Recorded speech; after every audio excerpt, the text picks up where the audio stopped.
Everyone, Christian here. Today we're at a customer's house that was complaining of leaking water heater. Followed the water back, and it's actually coming out from underneath the platform there. Look inside the drain. Drain was clogged.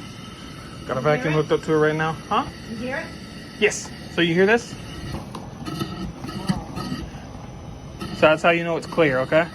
So I'm gonna let that sit for a little bit, and I'll continue doing this. So what you're getting here is a maintenance, okay? You're getting all our tune-up, and you're, like I said earlier, as long as there's nothing super expensive about it, you're not gonna have to pay a cent, okay? But so vacuum's running. I'm gonna head back outside, and then we'll just let that run for a little while I'm doing the outdoor unit, okay? Okay, so right now I've got everything hooked up to this unit, and it definitely looks like it's low on refrigerant. I'll probably gonna shut everything off really quick, make sure that we've got an expansion oven inside, but regardless of what we have inside, they've got some sort of like airflow issue maybe, but low subcooling, very high superheat, you know, lower pressures. It's a very hot day out, so I'd probably expect that head pressure to be somewhere like 350 or above right now. Very low suction pressure, saturation temperature. It looks like it's just low on refrigerant. So I'm gonna shut the system off.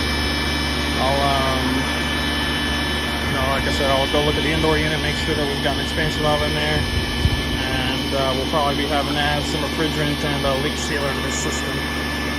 But I was expecting this because she said, I think every year she has someone come out and add refrigerant to the system, so it's probably a good sized leak. So I doubt the leak sealer is going to do anything for her, but since she doesn't have to pay for it, she'll want it. Okay, got the top off. I was going to try and do something I saw someone else do. It looked pretty cool, like a nice cool way of taking this thing apart. I don't know what I did wrong, but I've got like all the screws on the bottom, the screw on the side here. And I wanted to see if I could just pull it off in one big old piece, just pull the sides up with the top over there. Couldn't get it. Tried pulling on it a couple times and it just didn't want to go, so put the screws back in on the bottom. And now we're gonna try and, even though it looks like I'm probably gonna have to take some of them back out anyways, just to actually get like all the debris out of here. But I'm gonna clean up inside here. Got a lizard there. Clean up inside here. This wiring's all just laying on here. Look at that, it's leaving marks on the copper. I'll maybe try and strap all that to the, I don't know, there's no, why is it all like that, man? Well, maybe I'll get some tape or something like that and stick it in between the copper and the wires so they're not rubbing on there. But got the spray cleaner. Customer's got a hose over there I'm gonna use. So I'm gonna clean up what I can in here and then spray the thing down. Okay, so I had to take most of this panel apart because at the bottom of this side, the right side, and the back side, she had like a lot of debris buildup, but got all of it out. Sprayed the thing down with foam spray. Now I'm just rinsing the gun out. Checked the capacitor, checked out perfect. Contactor full, checked out perfect. Contacts for that contactor looked perfect. The reversing valve coil checked out fine. Only thing, like I showed earlier, is just her, there we go, that's good. It's just her pressures. So we'll end up, after I'm all done with this outdoor unit and then the indoor unit, I'll turn everything back on and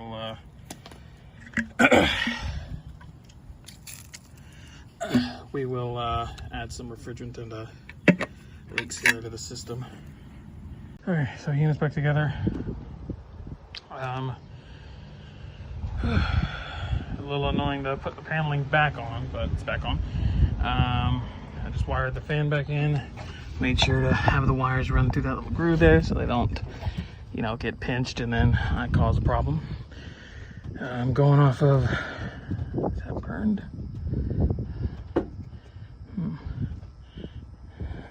No, I don't think it is. Okay. Kind of going off of memory on it, but I'll check the diagram. But I got black wire from the fan hooked up to the fan terminal on the defrost board. Purple hooked up to fan on the capacitor, and then orange hooked up to, I don't know if that's T2 or L2, whatever, on the contactor. Just to make sure I've not done anything wrong. It's gonna stand in the shade a little bit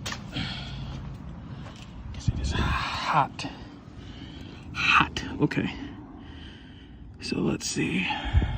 There's our dual run capacitor, and we've got purple coming from, that's our fan motor, to fan on our dual capacitor.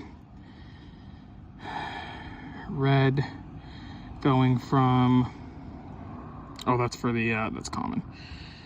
And so where's our other fan wires? Black going to fan on the board, and then orange going to the same side as the wire for the common on the capacitor, which is where I got it. So we're all good. Let's leave this panel right here as is, as a burning hot panel. Right now I got a towel on my head. It's so hot. This is the first time I had to do this. Okay. Wire it up. Turn it on. 3, 2, 1, please don't explode. Yay. Okay. So now I'll let it run for a little while. And let it dry out. And we'll get the thing charged up, the leak sealer in it, and then finish up the handle even. Okay, so so yeah, what the customer's saying, don't do this. Leave a filter like this inside your unit.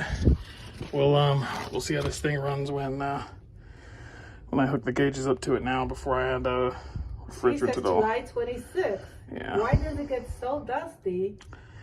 I don't know. If it was replaced July 26th, I thought it was. You got someone dusty coming in your house and just messing up your air filters. Take a picture of July 26th to tell people sometimes they have to. Yeah, look at that. So that's why you do it. This is why I tell people, check it once a month. Once a month. Okay? And then once you get to 3 months, you just change it out anyways. But check it every month. So you might need to do this like every month or every other month, and not every 3 months. Whenever it looks like this, especially.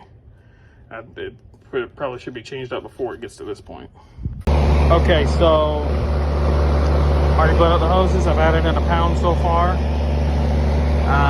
R410A. This system is, I told her, it's a mix match system. It's a 3.5 ton condenser. I believe, let me see, yeah, 42, 3.5 ton condenser on a 4 ton carrier air handler. So I'm not gonna really go off of whatever the chart in this thing says. I think this is a Linux unit. It looks like a Linux unit. Tag looks like a Linux unit. I'm not going to go off of the chart for the back of this thing, which I think usually says like 7 to 9 degrees of subcooling for an expansion valve.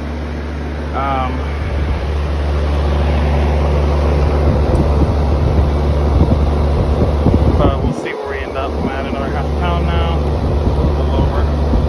But that's it for a little bit. Now I'm going to go get the leak sealer for the system. Okay. Oh, this is out. Hold on.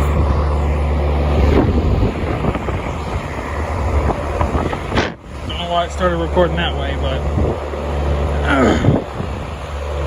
so I'm done charging it. I put in 4 pounds, about 4.5 pounds. This is what I got. Head pressure came up, subcooling. That's where it's been sitting for a while now. Superheats at typically around 6. I'm not going to add any more. This is where I'm going to leave it. Like I said, it's a mix match system, and the way the customers described it, it sounds like it's also a pre-owned system. So now I'm just going put that leak sealer in here, and then we'll tell her to keep it running for at least 3 hours. Hopefully this thing works. If not, you know, she was talking about, she thinks it's about time to replace it, and I told her, you know what, I think you're right. But yeah, so we'll get the leak sealer in here and finish up. Okay, so that's it, all done. System's charged up, caps put back on. Leak sealer's in here. Talk to the customer. You know, we'll see what she does, but as I said earlier, she's already thinking about it being time to get rid of this old thing. If you guys like the video, please give it a like. Thanks for watching. And if you live in Central Florida area, for the month of September, you can get the same service that I've done today on this customer's air conditioner. Just call number 407-375-1100. Thank you. Have a great day.